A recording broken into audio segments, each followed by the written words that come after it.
दिनेश जी। राधे राधे जी। महाराज जी, राधे राधे। महाराज जी, जिन लोगों के पास राधा कृपा के बाद सब सुख सुविधाएं होने के बाद भी डिप्रेशन में होते हैं वो लोग, तो प्रभु। क्या भोगों से डिप्रेशन हटाया जा सकता है? क्या सांसारिक सुखों से डिप्रेशन हटाया जा सकता है? नहीं। बिना आत्म सुख मिले मन प्रसन्न नहीं होता। डिप्रेशन का मतलब है मनाशक्ति का कमजोर होकर व्यर्थ के चिंतन में डूबना। हम जो समझा है यही तो है ना। डिप्रेशन का मतलब है मनाशक्ति का कमजोर हो जाना और व्यर्थ के चिंतन, ओवर थिंकिंग, व्यर्थ के चिंतन में ऐसे नकारात्मक सोचे, घबराहट और नाना ये तब लग कुशल न जीव कहूं, सपने हूं मन विश्राम, जब लग भजत न राम कहूं, शोक धाम तज काम। आप खुद कह रहे हैं कि सब कुछ है लेकिन डिप्रेशन है। इसका मतलब वो नहीं है जो होना चाहिए, वो नहीं किया जो करना चाहिए, वो नहीं पाया जो पाना चाहिए। मन आज तक, बिल्कुल खुले शब्दों में हम आप एक घर में बैठे हैं ऐसे बात करते हैं, आज तक बताओ इसने हर बात कही कि ये दे दो ये दे दो मैं सुखी हो जाऊंगा, सब दिया है, खाली है कि नहीं है? आज तक वो अधूरा ही है। ऐसा लगता है फिर भोग लूं, फिर खा लूं, फिर देख लूं, फिर छू लूं, फिर चख लूं, यही तो बना हुआ है। विश्राम तो नहीं मिला ना, वो मिलेगा भगवान में। नाम जब जब तक नहीं करोगे, भगवान की आराधना नहीं करोगे, तो मन को विश्राम नहीं मिलने। प्रभु जी, मैं रात को ही बाहर से आया हूँ कनाडा से, तो मेरे दोस्त हैं वो डिप्रेशन में है काफी। तो इसलिए मेरा ये क्वेश्चन था उन सब के लिए कि बाहर के मुल्कों में लोगों के पास इतना सब कुछ है, पैसा, गाड़ी, लेकिन अध्यात्म नहीं है प्रभु ना। नहीं वो कई, जब मैं जाता हूँ उनके बाद वो कह रहे हैं मंदिर भी जाते हैं। तुम्हारा चिंतन कहाँ है? हम चिंतन अध्यात्म में, अध्यात्म का तात्पर्य तुम्हारे चिंतन, तुम्हारे अंदर क्या चल रहा है। तुम अपने हृदय मंदिर के ठाकुर को नहीं पहचाने तो विश्व के कई तीर्थों में घूम आओ। कल यहीं जहाँ ये बैठे एक बैठे थे, बोले 85 साल का हूँ, भारत के 5-5 बार सब तीर्थ हो जाऊँ, मेरा अगला जन्म होगा कि नहीं हमका गारंटी नहीं, क्योंकि ये कोई खास चीज नहीं है। खास चीज है आप नाम जब करते हो, बोले नहीं तो हमका पक्का होगा जन्म। नाम जब आपका चिंतन के अंदर चल रहा है, आप चिंतन निगेटिव करोगे, भोग पशुता वाले करोगे, आचरण तुम्हारे जानवरों वाले हैं, राक्षसी आचरण है। ऊपर का चेहरा कुछ अलग होता है, पर्सनल चेहरा कुछ अलग होता है। दो चेहरे होते हैं और जिसका एक चेहरा होता है वो महात्मा होता है, जो अंदर वही बाहर, जो बोला वही आचरण में। नहीं तो संसार में दो चेहरे होते हैं, एक दाढ़ी बना के चिकन और साफ पोशाक ये चेहरा, और एक पर्सनल राक्षसी स्वभाव। और जब उसका कर्म आता है तो डिप्रेशन में जाता है। डिप्रेशन पाप का कर्म है, उसकी सोच बदल दी गई, नकारात्मक सोच हो गई, अब वो परेशान। शरीर रोग ग्रसित है, आपका दिमाग स्वस्थ है तो आपको कुछ नहीं बिगड़ा, और दिमाग का स्वस्थ सब कुछ है तो सब बिगड़ गया ना। आप बता रहे हो ना, ये दिमाग को स्वस्थ रखने के लिए अध्यात्म है। नाम जप करो, शास्त्रों का स्वाध्याय करो, संतों का संग करो, और अगर बदल ना जाए तो कहना। कितने ऐसे भाई हैं जो डिप्रेशन में थे और सत्संग सुनकर के सुधार हो गया, औषधि लेना बंद कर दिया। दिमाग स्वस्थ करना है ना। हम दिमाग से अस्वस्थ हैं, क्यों? बस भोग ही भोग समझा है। अच्छा, विदेशों में ज्यादा भोग प्रधानता है जैसा हम समझते हैं। संयम, नियम, धर्म, कर्म, ये तो हमें लगता है नहीं। अपने भारत में वही संक्रामक रोग आया है, ये जो व्यभिचार आया है, ये हमारे देश में नहीं है, ये बाहर से आई हुई हवा है। ये girlfriend, boyfriend, live in relation, ये चीजें अपने देश की थोड़ी है। अपने देश की तो हमें इतिहास में मिला कि एक बार अकबर जो है राजपूतों से युद्ध किया और उनको मार दिया। तो रात्रि में सब सैनिक सो रहे थे, निज अंगरक्षकों के साथ वो टहल रहा था। इतने में देखा एक कोई नौ राजकुमार दीपक लेके ऐसे शवों के चेहरे देख रहा है। तो सावधान, अकबर ने तुरंत तो सावधान स्थिति। तब देखा चेहरा 8 वर्ष का। तो उनका ऐसा राज सैनिक कहाँ होता है? राज सैनिक तो 15-18 के बाद भर्ती किया जाता है। तो नजदीक आए और उनका हाथ ऊपर करो, तो अब वो तो उनका यहाँ क्या कर रहे हो? तो उनका मैं कर नहीं रहा हूं, मैं कर रही हूं। तो अच्छा, तुम लड़की हो? बोले हाँ। क्या कर रही हो? बोले मेरा ब्याह तय हुआ था और मेरा पति शहीद हुआ है रण क्षेत्र में, तो मैं उसे लेकर चिता में जलना चाहती हूँ। बोले ब्याह तय हुआ था, ब्याह नहीं हुआ? बोले नहीं। तो बोले दूसरा कर लो। बोले हम भारतीय हैं, हमारी संस्कृति है, एक बार जिसका वरण कर लिया उसका जीवन भर निर्वाह। ये हमारा इतिहास कहता है कि हमारी संस्कृति कि एक बार जिसका वरण कर लिया उसका। अब ये तो नहीं है कि आज ब्रेकअप कल नया बॉयफ्रेंड परसों ये हमारे भारत की तो संस्कृति नहीं है। क्यों? अब ये बाहर से आए तो बाहर अंदाज लगा लिया जाए कि बाहर केवल विलासिता ही, इंद्रिय सुख ही है, इंद्रिय भोगों में ही। जैसे कहा जाता है बाहर तो बड़े सुखी हैं, तो इंद्रिय भोग में ही तो है ना। धार्मिक आध्यात्मिक परमात्मिक सुख लेने के लिए भारत में मिलेंगे आपको। काशी चले जाओ, हरिद्वार चले जाओ, या जहां भी कुछ नाम जपने वाले मिलेंगे विदेशी, तो भारत के किसी महात्मा का उपदेश ही वहां रंग लाया है। नहीं तो वहां केवल भोग प्रधानता या बहुत स्वर्ग और नर्क, मोक्ष या परम पद वाली बात तो है नहीं। तो अपने मित्र से हमारी प्रार्थना करना कि अगर वो दवा मानकर राधा राधा जपना शुरू करें और सत्संग थोड़ी देर सुने और फिर 2-4 महीने के बाद बतावें क्या हाल चाल है, तो कभी अगर आना जाना हो तो फिर कभी प्रश्न कर लेना। राधा राधा नाम जप करे और सत्संग सुने, जरूर भगवान की कृपा होती जीव पर और पाप नष्ट होते हैं और बुद्धि शुद्ध होती है। अभिषेक शर्मा जी वृंदावन से। राधे राधे। श्री राधे राधे महाराज जी। महाराज जी, हमारी अंतरात्मा हमसे कैसे संतुष्ट और प्रसन्न होगी? अब बच्चा, अब तुम अज्ञान की भाषा में बोल रहे हो तो कैसे तुम्हें बताएं? अंतरात्मा कोई और है, तुम कोई और हो क्या बच्चा? है तुम कोई और थोड़ी, तुम्हारा स्वरूप ही अंतरात्मा है। ये शरीर तो तुम्हारा कपड़ा है बच्चा, ये शरीर तुम्हारा कपड़ा है, तुम अंतरात्मा ही हो। जो आत्मा है ना वही तुम हो, तुम शरीर थोड़ी हो। अभी है कि आत्म प्रसन्नता कैसे हो? जैसे जिस प्रश्न को तुमने किया वो थोड़ा गलत ढंग से था कि हम अपनी आत्मा को कैसे प्रसन्न करें। तो आप अलग हो गए, आत्मा अलग हो गई। पहले उसका खंडन किया कि आत्मा ही तुम हो। अब उसका मंडन कर रहे हैं कि आप मानो कहना ये चाहते हो कि मुझे आत्म प्रसन्नता कैसे प्राप्त हो। जी। जैसे आपने बोला मैं अपनी आत्मा को कैसे प्रसन्न रखूं। हाँ, तो वो अलग चीज, चूंकि अज्ञान की भाषा में आप बोल रहे हैं, आप अपने को शरीर मान रहे हैं और आत्मा को अलग मान रहे हैं, जबकि शरीर अलग है और आप आत्मा हो। आप आत्मा हो, समझ पा रहे हैं? बाबा आप कैसे समझोगे? अध्यात्म है, कैसे समझोगे? अब अपने को तुम यही मान रहे हो ना, शरीर। बाबा शरीर। हाँ। तो अब बच्चा, अब अध्यात्म तो हम तुमको सरल भाषा में बताओ, छोड़ो समस्या। तुम नाम जप करो बाबा करता हूँ। और किसी का बुरा मत करो। नहीं बाबा। कोई नशा न करो। जी। माता बहनों की तरफ गंदी बात मत सोचो। और नशा नहीं करते कोई?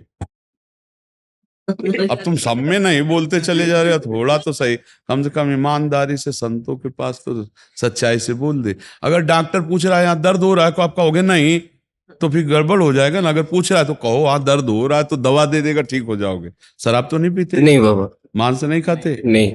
मतलब वो तम्बाकू वाली सुपारी खाते हो? अब नहीं खाऊंगा बाबा कभी। सब तो यार बहुत बढ़िया आदमी हो, फिर बहुत बढ़िया। फिर नाम जप करो और माता पिता हैं। हाँ बाबा। रोज उनके पैर छूते हो? नहीं, संभाल के बोलो। नहीं छूते? नहीं छूते यार। यही तो समस्या है। एक सरा मशीन के सामने बैठ करके और फिर कहते देखो बच्चा, माता पिता को मातृदेव हो पितृदेव हो। अगर आत्मा को तुम शांति और प्रसन्नता देना चाहते हो तो अपने माता पिता को माथा रख के आज से प्रणाम करना।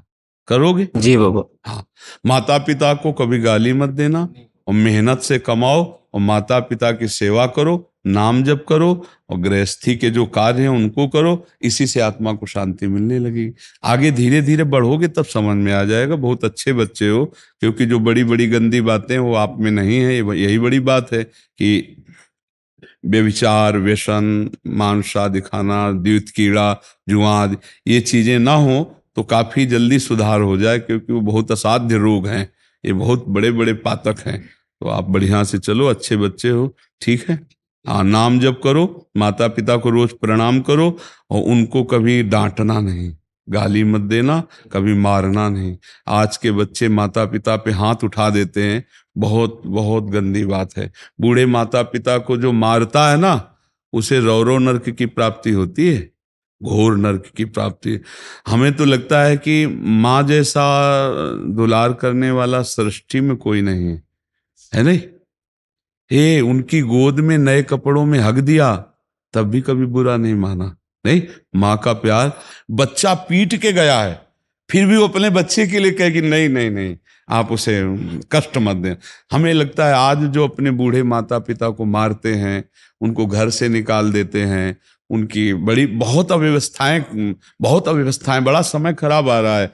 बुजुर्ग माता पिता को मतलब त्रास दिया जा रहा है। तो हमें लगता है जिनको सत्संग मिल रहा है, जो कुसंगी हैं उनसे क्या। लेकिन आप लोग जैसे सत्संग सुन रहे हैं, तो माता पिता की अगर पूजा कर ली आपने, तो मंदिर जाओ चाहे ना जाओ, भगवान तुम पे प्रसन्न है, हमारी बात मान लेना। और घर के बूढ़े माता पिता को तुमने गाली दी, भूख प्यास और मार पीट की, और मंदिर में जाके 56 भोग लगाओ, कुछ नहीं मिलने वाला, नरक की प्राप्ति होगी। मातृ देवो भव, पितृ देवो भव, ये साक्षात भगवान है। नहीं तो हमें लगता है माता पिता का आशीर्वाद भगवान का आशीर्वाद है। कभी आजकल जैसे इलात से मार रहे हैं, अपनी माँ के बाल घसीट रहे हैं, थप्पड़ मार रहे हैं, गाली दे रहे हैं, और कौन से मंदिर जाओगे, कौन से तीर्थ जाओगे जहां ये पाप धो पाओगे? कोई तीर्थ ऐसा नहीं बना। माता पिता को कष्ट देने वाला कभी किसी तीर्थ अवगाहन से पवित्र नहीं होगा। माता पिता की आह वो किसी, इसलिए सबको चाहिए, हम इस विषय पर सैकड़ों बार बोल चुके हैं, सबको चाहिए अपने माता पिता को कष्ट ना दे। बहुओं को चाहिए कि सासुओं की सेवा करे, सासुओं को चाहिए कि बहुओं को अपनी सगी बेटी की तरह देखे, पति को चाहिए वो शरणागत तुम्हारी पत्नी है, उसको अपना प्राण समझो, पत्नी को चाहिए अपने पति को प्राण, तभी तो गृहस्थी सुखमय हो। पर आज का वातावरण तो बहुत है नहीं, बहुत ही खराब। ये जो व्यभिचार प्रवृत्ति चली ना, ये सब खराब कर रहे हैं, नशा और व्यभिचार प्रवृत्ति। जिसको व्यभिचार प्रवृत्ति कोई दोष नहीं माना जाता, अगर बच्चा बच्ची राजी है तो कोई उसको रोक सकता है क्या?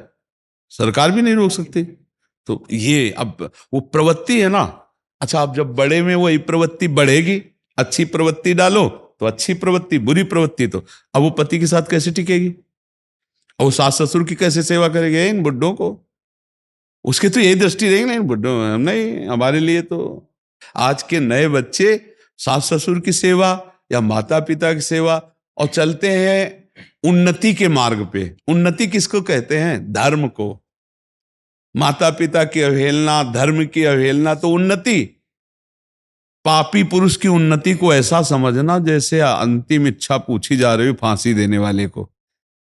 उसकी उन्नति उसका नाश है जो अधर्म पूर्वक चलता है। बढ़िया बच्चा, नाम जप करो, अपने माता पिता की सेवा करो, तो आत्मा को शांति मिलेगी। ठीक। सृष्टि जी, राधे राधे। महाराज जी कभी कभी गुस्से में कुछ ऐसा कह देते हैं कि जो बाद में ग्लानि में डाल देता है, माफी भी मांगते हैं। गुस्सा तो ऐसा कहलाता ही है।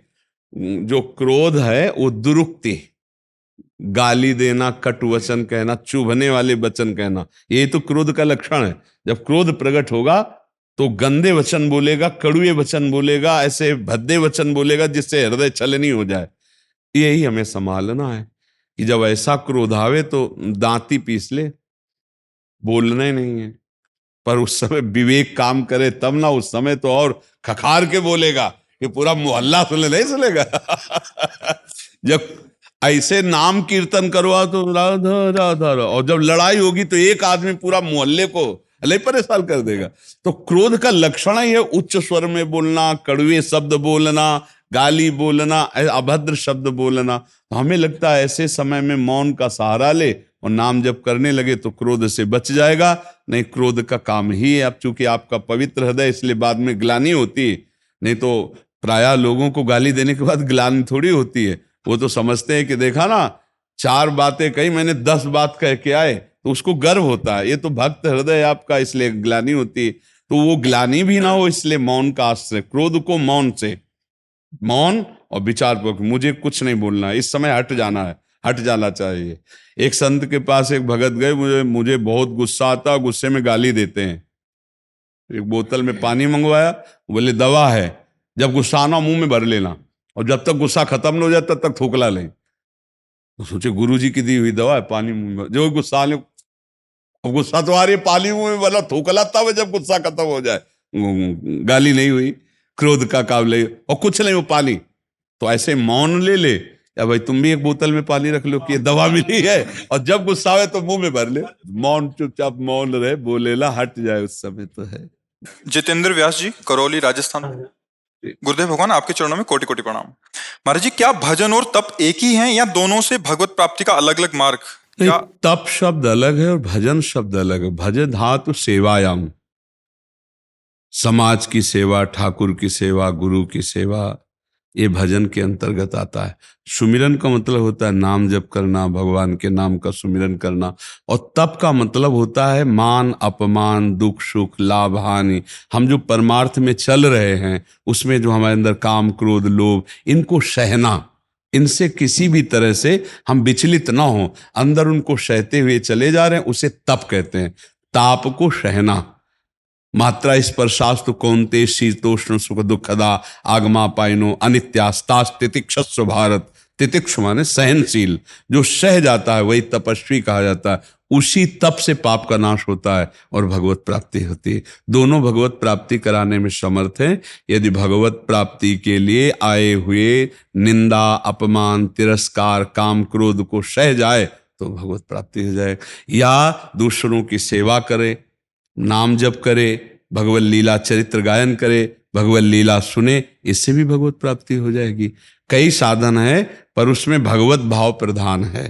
तपस्या का मतलब समझ गए? कोई उघार घूमना, जल में खड़े होना, ये बाहरी तपस्या का। आंतरिक तपस्या का लक्षण है काम क्रोध आदि विकारों के वेग को सह जाना, विकल ना होना, अपमान होने पर, निंदा होने पर विक्षोभ, अंदर क्षोभित ना होना, ऐसे भाव में रहना, उसे तप कहते हैं। आप समझ पा रहे हो? भजन कहते हैं सेवा को, समाज की सेवा, भगवान की सेवा, माता पिता की सेवा। और सुमिरन कहते, तभी गोस्वामी तुलसीदास ने लिखा है, का हनुमंत विपत्ति प्रभु सोई, जब तो सुमिरन भजन न होई। सुमिरन अलग चीज है, भजन अलग। सुमिरन है नाम सुमिरन, भगवान की लीला चरित्रों का सुमिरन। भज धातु सेवायाम, ठाकुर सेवा, गुरु सेवा, समाज सेवा, माता पिता की भगवत भाव से सेवा, ये भजन कहलाता है। समझ पा रहे? यक्षम गुलाटी जी, रोहतक से। श्री हरिवंश महाराज जी, महाराज जी, मुझे ऐसा क्या करना होगा कि लालजू और लाडलीजू अपनी कठपुतली बना लें हमें, जिस प्रकार उनके हाँ अपने बच्चा, ये तो बहुत बड़ी बात है कि हम प्रभु के हाथ के खिलौने बन जाएं। अभी तो माया के हाथ के खिलौने हैं। अब प्रभु से प्रार्थना करें और नाम जप करें कि मेरा अहंकार प्रभु के चरणों में समर्पित हो जाए। सारा का सारा खेल अहंकार का है। ये जो देहाभिमान है, ये नचनी नाच नचाए है, ये खत्म हो जाए तो सब बन जाए। ये देहाभिमान अज्ञान का मूल है। संसत मूल शूल प्रद नाना, सकल शोकदायक अभिमाना, ताते करें कृपा निधि दूरी, सेवक पर ममता अति भूरी। यदि भगवान की शरण में हो जाए और अहंकार भगवान के चरणों में समर्पित हो जाए तो आपको अनुभव होगा कि श्री भगवान या प्रियालाल हमें यंत्र की तरह सेवा करा रहे हैं। मैं करता नहीं हूँ, प्रियालाल करा रहे हैं। श्री जी की इच्छा से वृंदावन वास, श्री जी की इच्छा से परिक्रमा, श्री जी की इच्छा से नाम जप, श्री जी की इच्छा से राष्ट्र सेवा, सब बातें उसे भगवत इच्छा दिखाई देती है जिसका अहंकार प्रभु में समर्पित हो जाता है। तो नाम जप करो, प्रार्थना करते रहो कि तनुवांग मनोभीर अमलई सोहम तो विवाश्रिता, मेरा शरीर, मेरा मन, मेरी बुद्धि, मेरे प्राण, मेरा अहंकार, हे नाथ, सब आपके चरणों में समर्पित हो जाए। ठीक है बच्चा? बहुत अच्छे बच्चे हो। इस अवस्था में आप प्रियालाल के यंत्र बनना चाहते हो, विशेष कृपा पात्र हो। बस गंदे बच्चों का संग मत करना, गंदी बातें मत देखना मोबाइल में, गंदे विचारों को टिकने मत देना, नाम जप करना, अच्छे महात्मा बन जाओगे। घर गृहस्थी में रहते हुए महात्मा का मतलब होता है उदार विचार, निरंतर भगवत चिंतन। पैंट शर्ट में महात्मा होते हैं। और अगर भजन ना हो, सत्य विषय ना हो, तो बच्चा भेष रखने में कोई देर थोड़ी। राक्षस भी भेष रख सकता है। देखो कालनेमी ने भेष रखा था ना हनुमान जी को ठगने के लिए, साधु वेश रखा था ना। तो कोई वेश की प्रधानता है लक्षणों से। अगर लक्षण नहीं तो वेश का कोई महत्व नहीं, और लक्षण है तो देखो विभीषण जी से भगवान कह रहे, तुम सारिखे संत प्रिय मोरे, धरऊं देह नहीं आन निहोरे। तुम्हारे जैसे संतों के लिए मैं अवतार धारण करता हूं। तो विभीषण जी तो राजमंत्री पोशाक धारण किए हुए रावण के पास से आ रहे हैं, कोई साधु वेश तो नहीं धारण किए, पर साधु हैं। ये भगवान शंकर भी बोले जब लात मारी रावण ने, और विभीषण जी हाथ जोड़ के कह रहे तुम पितु सरिस भले ही मोहि मारा, तो कैलाशपति बोल पड़े उमा संत कै इहै बड़ाई, मंद करत जो करे भर। ये संत है विभीषण, रावण लात मार रहा है और उसका मंगल मना रहा है, और भगवान भी कह रहे तुम सारी के संत। तो संत का मतलब होता है हृदय की निर्मलता, भागवतिक सद्गुणों का भंडार, और वो उसी के हृदय में आता है जो भगवान का चिंतन करता है। नाम जप करो, भगवान से प्रार्थना करो, बहुत अच्छे बच्चे हो, बस गंदे मित्रों का संग मत करना। आजकल कुसंग बहुत बढ़ गया है, जहाँ खान पान सब चरित्र ही दूषित हो रहे हैं, इसलिए बढ़िया बात नहीं बन रही। ठीक है बच्चा जी। सुषमा तिवारी जी, श्री राधे। राधा वल्लभ श्री हरिवंश महाराज जी, इनका प्रश्न लंबा है। ये कह रहे हैं कि 108 परिक्रमा करने की इच्छा किया था कभी, गोवर्धन परिक्रमा करने का, उसमें 15-20 अभी बाकी हैं, उम्र 57 साल हो गई है, अभी थकान की वजह से हो नहीं पाती, आपके सत्संग की प्रबल इच्छा होती है, इसलिए परिक्रमा में नहीं जाके सत्संग में, ऐसा इनका भाव है। इसीलिए हम कहते हैं संकल्प क्यों करते हो, पता नहीं शाम तक हम जीवित रहें, किसका है प्रश्न, शाम तक जीवित रहें कि ना रहें हमें भरोसा नहीं, तो हम संकल्प क्यों करें भाई मैं ये करूंगा। ये संकल्प तो वो करे जिसको कल का भरोसा हो। अपने लोग तो ऐसे मृत्यु लोक में है कि अगले सेकंड का भरोसा नहीं। तो ऐसी प्रार्थना करनी चाहिए कि हे प्रभु, यदि आपने मुझे जीवन दिया, सामर्थ्य दिया, समय दिया, तो ऐसी हमारी भावना बन रही कि हम 108 परिक्रमा कर लेंगे, और अगर नहीं समय, नहीं शरीर सामर्थ्य रही, तो हम एक को नहीं करेंगे, तो कोई अपराध नहीं लगेगा। अगर संकल्प ले लिया कि अब 108 करेंगी, तो अब करना चाहिए। फिर देखो संकल्प पूरा करना चाहिए। तो अभी इस जान तो शरीर में है ही, तो कितनी हो गई है? 15-20 रह गए हैं कह रहे अभी। हाँ, तो धीरे धीरे पूर्ण कर लो, 2 बार में पूर्ण कर लो। साल में लगती है ऐसे संकल्प थोड़ी पूरा किया जाता है। संकल्प के लिए फिर उसी कार्य में लगा जाता है। अब ऐसा जैसे महीने में आई तो आधी परिक्रमा एक बार कर गई, आधी एक बार कर गई, ऐसे कर लो पूरी। बढ़िया है, गिरिराज जी महाराज की परम पावन तलहटी पर 8-10 घंटा व्यतीत हो, वहाँ रज उड़ के लगे और प्रणाम करो, इससे जीवन का परम कल्याण हो जाएगा। हमें लगता है पूरी कर लो, धीरे धीरे, महीना 2 महीना में एक बार आए आधी कर लिया, फिर आए आधी कर लिया, धीरे धीरे कर लो। मर्जी ऐसे भी पूरी मानी जाएगी, आधी कर लिया, हाँ, फिर उसके बाद बिल्कुल प्रणाम बिल्कुल, करके हाँ बिल्कुल बिल्कुल, एक बार में नहीं तो 4 बार में कर ले। कोई ऐसा थोड़ी कि एक ही बार में होनी चाहिए। मान लो शरीर अस्वस्थ हो जाए तो हम कह रहे हैं 20 बार में एक बार कर ले। मान लो हम 500 कदम चले, रुक गए, फिर आ गए, उसी 500 कदम से फिर आगे चले 500 कदम, फिर रुक गए, ऐसे किया। आराधना आराधना। अच्छा, सबसे बड़ा लाभ है कर ले मैं कि अब इनका चिंतन फंसा रहेगा। हाँ, तो कहाँ फंसा रहेगा? गिरिराज जी में। ये चिंतन इनके कल्याण लायक रहेगा, क्योंकि गिरिराज जी का चिंतन, परम पावन ब्रजभूमि का चिंतन, कि अभी हमारी 5 परिक्रमा रह गई, अभी हमारी 10 परिक्रमा, ये इनका मंगल करेगा। पर हम सबसे प्रार्थना करते हैं संकल्प ना लिया जाए। कभी कोई अगर नियम लेने की बात हो तो ये जरूर छूट दे दे कि हे प्रभु, यदि हमारा स्वास्थ्य ठीक रहा, हमारा जीवन रहा, तो हम आपके ऐसा कर लेंगे, और अगर नहीं रहा तो आपने कोई संकल्प किया नहीं तो पाप नहीं लगेगा।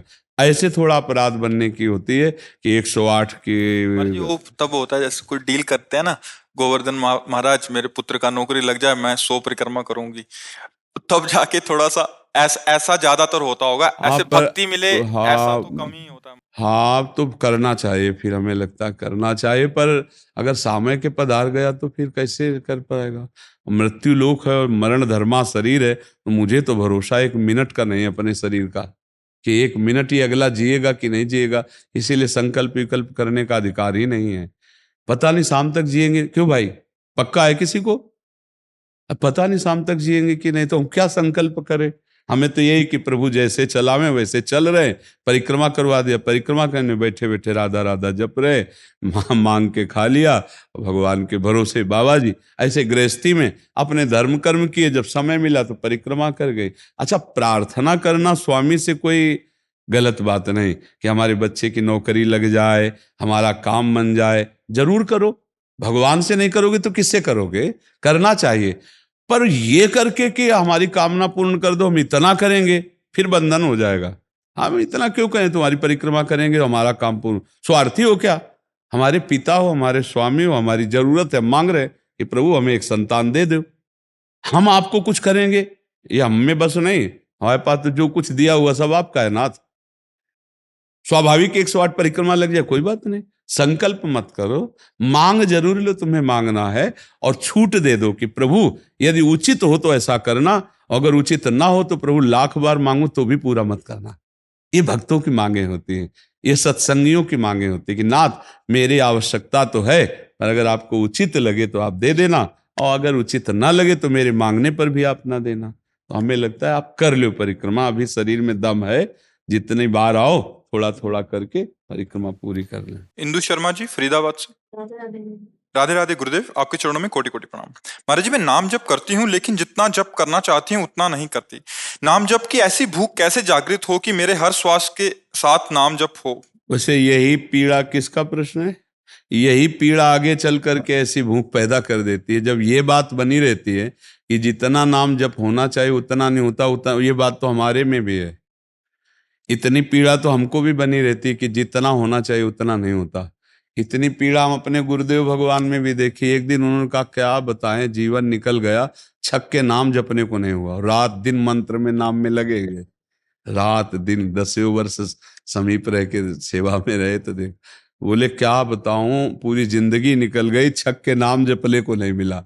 तो भगवत भजन करने वाले में भजन की इतनी भूख बढ़ जाती है कि रात दिन भजन करने पर भी उसको ऐसा अनुभव होता है कि जैसा होना चाहिए वैसा। यही अखंड भजन बनाता है, यही अखंड।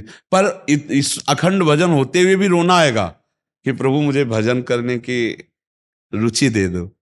यही भजन, असली भजन का ही फल है। भजन करते हुए भजन की इतनी भूख होना कि भगवान से भजन ही मांगना कि प्रभु मुझे भजन करते। अभी वो भजन नहीं होता जैसा प्रेम से होना चाहिए। हर एक महात्मा को, हर एक भजनानंदी को अनुभव होगा, और ये अगर हुआ तो भजन अखंड होने लगेगा। क्योंकि हम जिसकी पीड़ा महसूस करते हैं उसको हम भूलना कैसे बर्दाश्त कर पाएंगे? तभी वो अखंड स्मृति कर पाता है। और जो संतुष्ट हो जाता है भजन में, वो भजनानंदी नहीं होता। जो भजन में असंतुष्ट और भोगों में संतुष्ट रहता है वही भजनानंदी कहा जाता है। आपका श्रीमुख से एक बार सुने थे हमने कि आपने बोला था कि दहीनता राधा रानी जी को बहुत पसंद है, तो वो जीवन में कैसे लाऊं दहीनता? महाराज जी, हमने तो गुरु कृपा देखी है, केवल गुरु कृपा से दैन्यता प्राप्त होती है, अपने साधन से नहीं। हम जैसे कोई भी साधन करते हैं ना तो हमारा अहंकार उसे पकड़ लेता है। जैसे हम 10 वर्ष मौन रहे तो हमारा अहंकार पकड़ लेगा, 10 वर्ष से मैं मौनी हूं तो मेरा अहंकार दैन्य नहीं होने देगा। ये गुरु कृपा से होता है। जब गुरुदेव की कृपा होती है, हृदय कहता है कि मैं कितना नीच अधम, पर मुझे गुरुदेव ने संभाल लिया। अपनी बात कहते हैं, मुझे तो गुरुदेव ने संभाला, नहीं तो साधन भजन हो रहा था पर वो अहंकार जनित था। जब गुरुदेव ने कृपा करी तो हमारे अहंकार को चकनाचूर हुआ। तब ये बात समझ में आई कि गुरु कृपा से मोक्ष मूलम गुरु कृपा।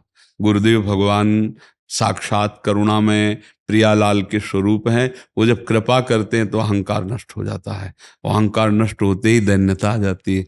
और प्रियालाल को दैन्यता बहुत प्रिय है, और वो दैन्यता कृपा से ही आएगी, और गुरु के चरणों में आसक्त रहो। देखो, हम आपको गुरु महिमा की एक बात बता दें। जब हम कोरा कागज होकर गुरुदेव के चरणों में समर्पित होते हैं तभी हमारी हृदय में लिखा पढ़ी सही होती है। हम लोग क्या होते हैं, पूरा कागज रंगे हुए पहुंचते हैं और अपनी बुद्धि लड़ाते हैं गुरुजनों पर, इसीलिए हमारा काम बन नहीं पाता। यदि हम बच्चा बन के गुरु के चरणों में जाएं, जैसा बोले वो वैसा करने लगे, तो गुरु को भी पता नहीं चलेगा। इससे शिष्य की उन्नति हो जाएगी अध्यात्म की, क्योंकि उसने उनको भगवान माना है। देखो, एक हम प्रसंग कई बार सुना चुके हैं। एक उड़िया बाबा ने सुनाया था प्रसंग कि एक बंगाल के भगत के मन में आया कि मैं गुरु बनाऊं, तो एक प्रसिद्ध थे काली के उपासक उनके पास गए, और वो मदिरा पीते थे, वो जानते नहीं थे, वो मदिरा पिए हुए बैठे हुए थे। तो उन्होंने कहा, गुरुदेव मैं आपको गुरु रूप से वरण करता हूं, मुझे मंत्र दे दो। तो शराब के नशे में लड़खड़ाते हुए मंत्र बोले, तो अशुद्ध मंत्र और अशुद्ध अवस्था, पर वो सीधा सरल भक्त भगवान मान के गुरु की छवि लेके पूजा में रख के और मंत्र अनुष्ठान, अशुद्ध मंत्र। 1 साल ही हुआ कि माँ भद्रकाली प्रकट हो गई, काली, और उनका बेटा तेरा गुरु ढोंगी है।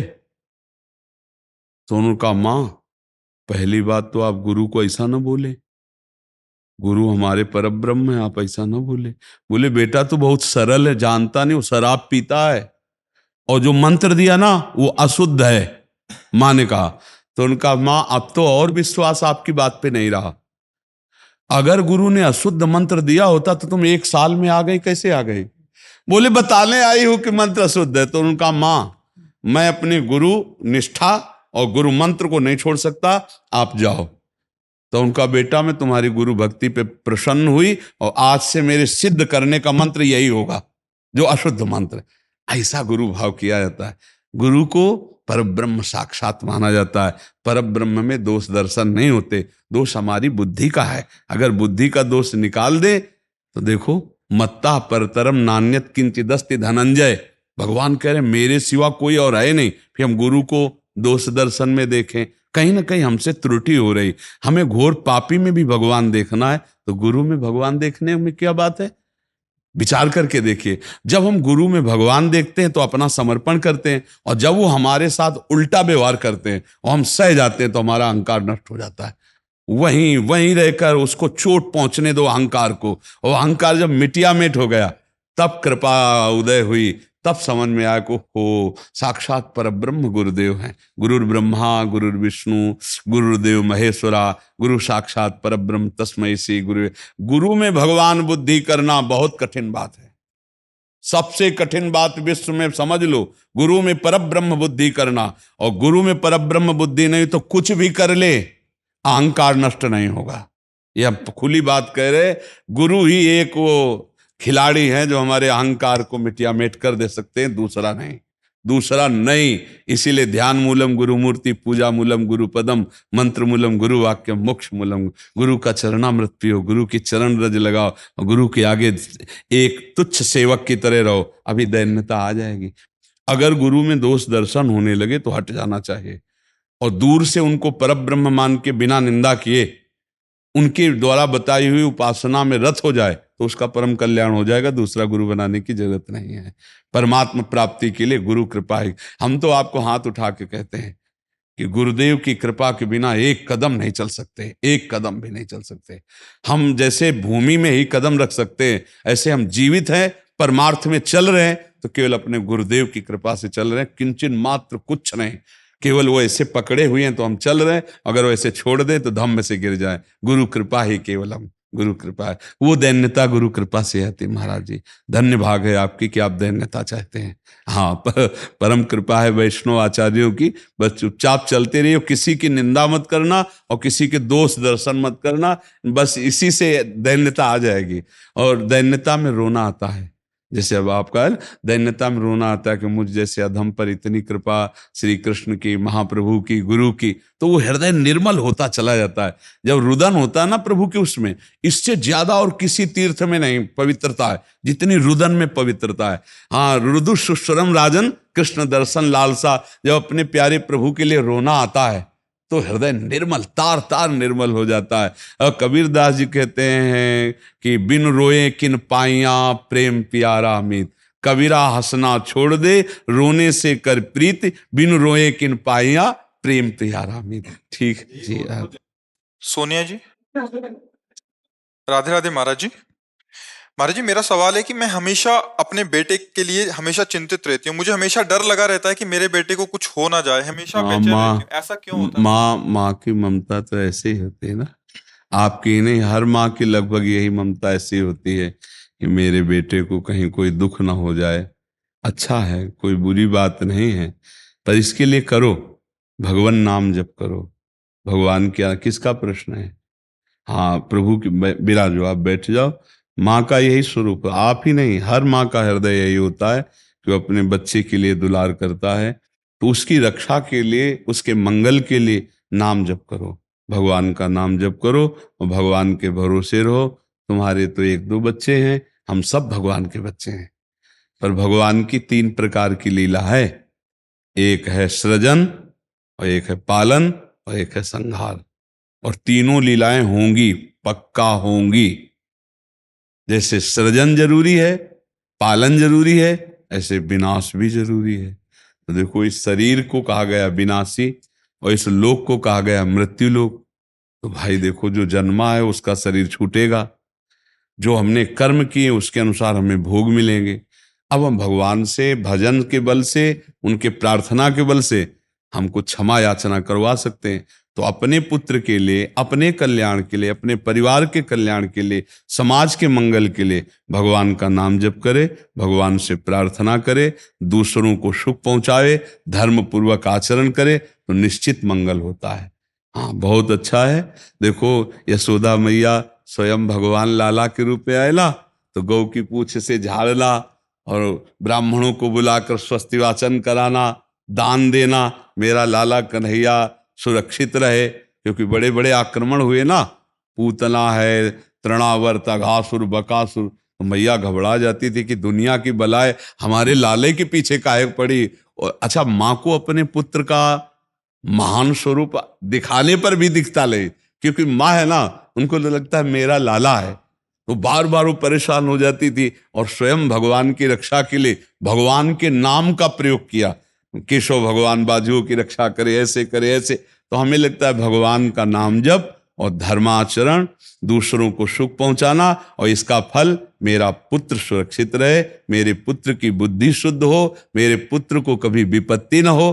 तो ये देखो, माँ में बहुत बड़ी सामर्थ्य है। अगर माँ तपस्या और पूर्वक अपने पुत्र को चाहे तो अजर अमर बना सकती है। मंदालसा माँ ने यही कहा था, मेरे गर्भ में जो जीव आएगा उसे भगवान से मिला के रखूंगी, उसे भगवत प्राप्ति, और ऐसा ही किया। देखो, गांधारी जी ने जे भी सुना कि धृतराष्ट्र हमारे पति होने वाले वो अंधे हैं, तो पट्टी बांध ली। जब ये समय आया कि अब युद्ध होगा ही पक्का, तब गांधारी जी ने कहा, बेटा मैं तुम्हें बहुत प्यार करती हूँ, तू मेरा बेटा है, पर भीम के सहयोगी श्री कृष्ण तू मारा जाएगा, इसलिए जा, तू नग्न होकर मेरे सामने आ जा, मैं पट्टी खोलती हूं, तेरा शरीर वज्र का हो जाएगा, मृत्यु ही नहीं होगी तेरी। अब भगवान तो भगवान ही है। अब वो आ रहे थे नंग धड़ंग दुर्योधन, तो भगवान ने देखा उनका, अरे यार तुम इतने बड़े होकर बच्चों की तरह नंगे घूम रहे हो। तो उनका माँ ने कहा है, बच्चे हो, कम से कम कमर तो ढक लो इतना। ओ ऐसे पत्ता लगा के ऐसे, गांधारी ने जी ही आँख खोले ऐसे दे, उनका ये पत्ता क्यों लगा लिया? उनका, माँ तुम्हारे सामने नंगा कैसे आऊं? अरे उनका, धोखा कर दिया तूने।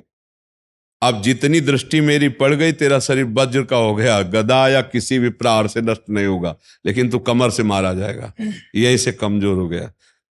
क्योंकि और भगवान अपने भक्त का प्रण पूरा करवाने के लिए, जब द्रौपदी को दिगंबर करा रहा था ना, ये सभा में लाभ जंगा ठोक रहा था, तो भीम ने यही प्रण किया था, इसी जंगा को तोड़ूंगा। अगर भगवान भक्त की वचन रक्षा ना करते और वो पूरा वज्र का शरीर हो जाता तो तोड़ नहीं पाते, इसीलिए भगवान ने। तो माँ में कितनी सामर्थ्य है, आप देखो, अधर्म युक्त चल रहा है, लेकिन मेरा बच्चा सुरक्षित रहे, आंख की पट्टी खोली, पतिव्रता, तो वज्र का शरीर कर दिया। तो आप अपने पुत्र को अजर अमर अविनाशी बना सकते हैं साधना और भजन के प्रभाव से। उसको भी नाम जप करवाए, आप भी नाम जप कीजिए। राजपाल सिंह जी। राधा वल्लभ शेरवंश। प्रभु जी, हम फोर्स में हैं, देश की सेवा में लगे हैं। महाराज जी, हम राष्ट्रीय सेवा में रहते हुए गुरु मंत्र हमें लेना चाहिए या अभी क्या करना चाहिए? अगर बच्चा नाम जप करो तो ज्यादा अच्छा रहेगा। गुरु मंत्र में कुछ विधान है, जैसे गुरु मंत्र है और फिर मांस नहीं खाना, प्याज लहसुन नहीं खाना, थोड़ा पवित्र। तो हम माना कि तुम मांस ना खाओगे, लेकिन रसोई तो वही रहेगी, उसी चम्मच से दाल परोस दिया जाएगा और उसी चम्मच, क्योंकि भाई देखो राज सैनिक हैं, राज सैनिक है तो उनका अच्छा भोजन 50 सैनिकों के लिए जा रहा है तो वो अलग अलग गाड़ी में थोड़ी जाएगा कि वो हम ये पंडित जी के लिए जा रहा है वो तो एक ही जगह सब है कि भाई यार तुम नॉनवेज नहीं पाते तो ये तुम ले लो, ये तुम ले लो, लेकिन वो तो सब एक ही है। तो गुरुमंत्र हमें लगता है नाले नाम जप करे, राधा राधा राधा वल्लभ श्री हरिवंश, और जब रिटायर हो जाए तो फिर विधि पूर्वक गुरुमंत्र लेकर अपने घर में बना पावे और आनंद पूर्वक रहे। देखो सरकारी आदमी और जैसा मिलेगा भोजन वैसा पाना पड़ेगा, 3-3 दिन को स्नान करने को ना मिले, अब गुरुमंत्र लेने में है कि स्नान करे ऐसा ऐसा, तो हमें लगता है गुरुमंत्र रिटायर होने के बाद लेना चाहिए। वो अगर बीच में रिटायर के दौरान उससे पहले अगर हमारे को तो नाम दे दिया ना राधा वल्लभ श्री हरिवंश, वही गति होगी, वही गति होगी, इसमें संशय मत करो। नाम से परम गति होती है। राधा नाम का एक हमने पद सुनाया था, अगर सत्संगी जन होंगे रोज सत्संग सुनते होंगे, सुनो, राधा नाम है जीवन हमारा, राधा नाम प्राण आधार है, ये पूरा पद। राधा नाम ही हमें प्रेम में निकुंज में पहुंचाएगा, आखिरी पंक्ति है, निकुंज तक पहुंचा देगा ये राधा नाम, तुम्हें चिंता नहीं करनी। राधा वल्लभ श्री हरिवंश जपो या राधा राधा जपो। अब वो गुरुमंत्र जो है ना वो रिटायर के बाद ले, क्योंकि आप लोगों की सेवा ऐसी, बहुत से ऐसे सैनिक हैं जो जुड़े हुए हैं, वो खूब छूट दी है। हम देखो ज्यादा मानसिक विक्षिप्तता नहीं होनी चाहिए। अब मान लो आपको कहीं ऐसी जगह लगा दिया गया, अब वहां ऐसा भोजन पहुंच रहा है जो आपको नहीं पाना चाहिए, उस समय प्राण पोषण करना है आपको, हमारे राष्ट्र की सेवा करनी है। और वो कई बात ऐसा होता है हमें है ना जबरदस्ती कुछ सेवा दे दी जाती है जिसमें हमें भी बोले आपको ये मीट बांटना है और ये करना। हाँ बिल्कुल बिल्कुल, नहीं नहीं, आप हमारी प्रधानता राष्ट्र सेवा की रखिए और राधा नाम जप करिए, वही गति होगी, तुम चिंता ना करो, ठीक है।